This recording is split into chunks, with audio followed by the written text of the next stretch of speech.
Now let's talk about color change. Let's say you want to quickly switch around the colors. So you can see down here, you got this very useful option to quickly switch inner color with the outside color. Now you can also change the colors by just simply clicking on it, double clicking on it, and change different colors. And as you can see right now, blue hasn't changed the object.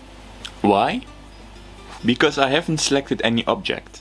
Make sure always first select your object before changing any colors, because right now nothing has changed. Use the selection tool, click on your object. When selected, a light blue line with these small square boxes will appear. And then you can change the color. There we go. And what happens if you don't change it? Well, we can do that right now. Let's say we want the fill color to be green without selecting any object. So we do that right now. So nothing has changed yet. Next time we're going to create an object, it will automatically be in the colors that we selected previously. And we can see that the color is in this previously made color. So always remember to first click and select your object before changing anything.